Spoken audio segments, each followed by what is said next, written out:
see you this morning, all of you, whatever your age. I brought along with me this morning something which I think you'll all know what it is. What is that? What is that? Yeah?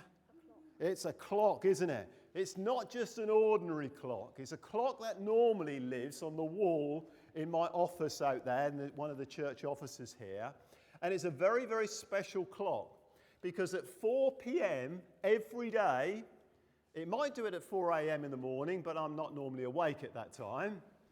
I was this morning, as it just happens, but I wasn't down here at 4 a.m. At 4 p.m. every afternoon, it does something really, really strange. The hands stop, and the second hand stops particularly, and suddenly the hands start whirring round and round and round and round, and you think, what on earth is going on? It's one of these very, very special clocks. It's called a radio-controlled clock, okay? And once a day, my understanding is, once a day, it tries to connect with a radio signal to make sure that the time is exactly accurate. Yeah, do you understand that? So once a day, it picks up a signal. I don't know where it is, but it picks it up. So I'm sort of asleep, 4 o'clock in the afternoon is what I normally do in the afternoons. And I'm normally asleep, and at 4 o'clock it goes like this. It wakes me up to go home. So it's just perfect, really. And some of you are believing this as though it's true. Cool, if only. Yeah, if only. And it's very, very clever. It synchronizes and gets the right time. So this morning, this should be accurate to within at least one of a second, apparently. I don't know, maybe or what. And that one up there actually is almost identical at the front there. And that works the same, although for strange reasons, that doesn't do its little thing at 4 o'clock in the afternoon. It does it at another time. I have no idea why that is.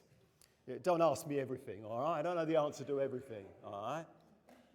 But I want to tell you this morning about God's perfect timing, all right? God's perfect timing.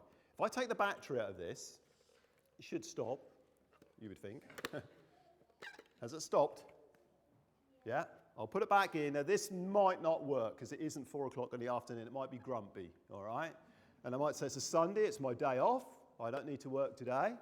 So it might not do this. But what I'll do is I'll put the battery back in.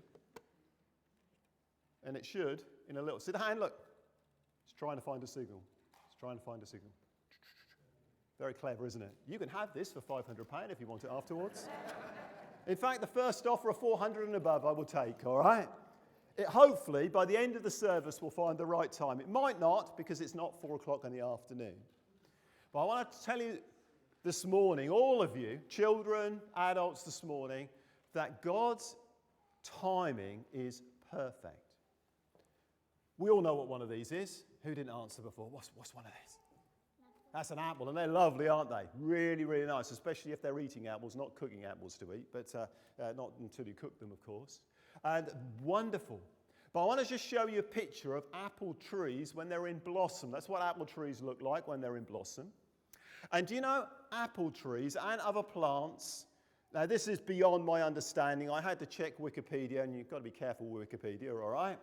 But I had to check Wikipedia. But plants have built into them some timing. It's called this, photoperiodism. Wow. You didn't come to church to learn words as long as that, did you? Photoperiodism. And basically, plants have something built into them that counts how long the daylight hours are in a day. So through the winter, plants don't flower, they don't produce fruit, they go to sleep like squirrels. You know, they hibernate. That's what plants do in the winter. And it's all cold, and they count how many days are cold, some of them, which is remarkable. And then they begin to count.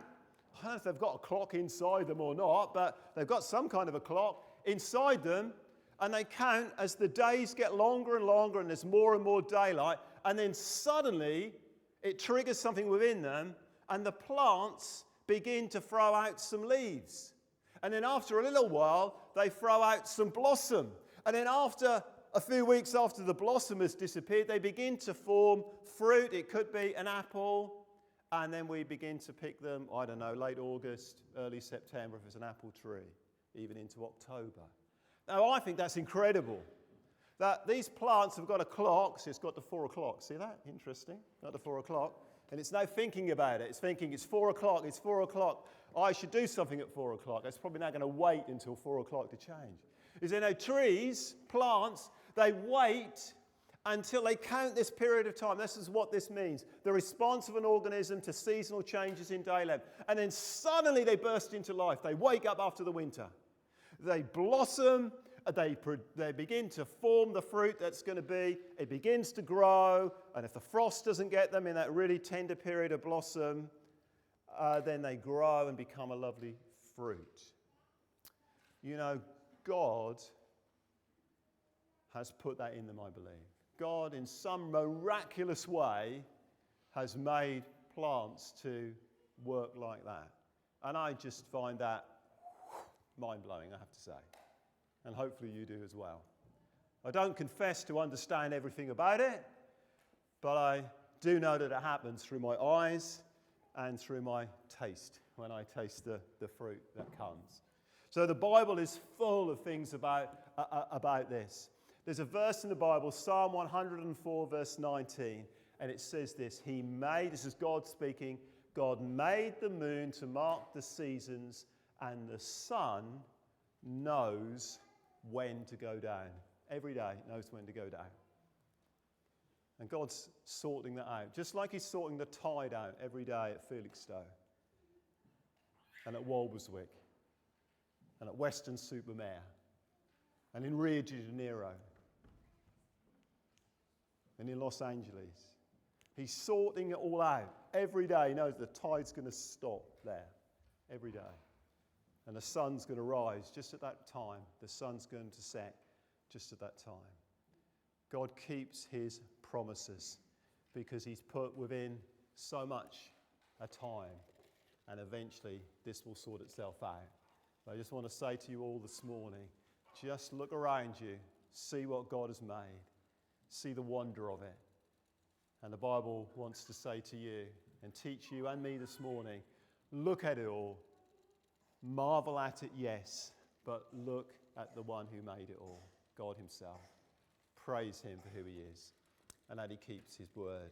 He keeps his promises. Thanks very much. We'll talk a little bit more to the children. Genesis 8:22, again, while the earth remains, seedtime and harvest, cold and heat, and summer and winter, day and night, shall not cease.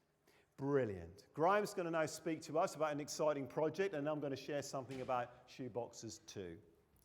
Thanks, Graham. I always think that I always think that the harvest is two things at the same time.